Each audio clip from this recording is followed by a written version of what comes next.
មាននេះថតបង្ហាញបងប្អូននៅផលិតផលថ្មីដែលទើបតែចូលថ្មីនៅក្នុង page ក៏ដូចជា TikTok លីណេកង់ត្រាក់ទ័របាទអញ្ចឹងនៅក្នុង page របស់ខ្ញុំនេះគឺមានលក់កន្លងមកតែងតែបងប្អូនឃើញទៅលើប្រភេទកង់ត្រាក់ទ័របាទជាពិសេសកង់ត្រាក់ទ័រកង់គោយន្តកង់ម៉ាស៊ីនច្រូតក៏បានថតបង្ហាញកង់ឡានដឹកបាទទីទៀតនឹងមានកង់ឡានដឹកថែមទៀតឥឡូវប្រវែអារម្មណ៍បងប្អូនមកមើលកង់3ឥណ្ឌានេះម្ដងបាទ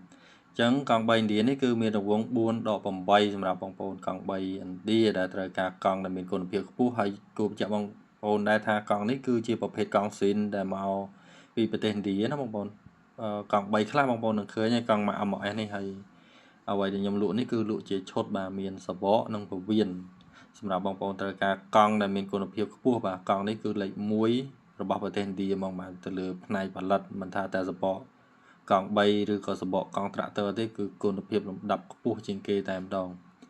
អញ្ចឹងសម្រាប់បងប្អូនត្រូវការកង់ដែលធូរថ្លៃមានជាឈុតបែបនេះមានការធានាជូនត្រឹមត្រូវប្រើប្រាស់ចំណេញថវិកាបាទចំណេញពេលវេលាប្រើប្រាស់រថផ្លូវចិត្តផ្លូវឆ្ងាយបានស្រួលរលូននោះបងប្អូនអាចមើល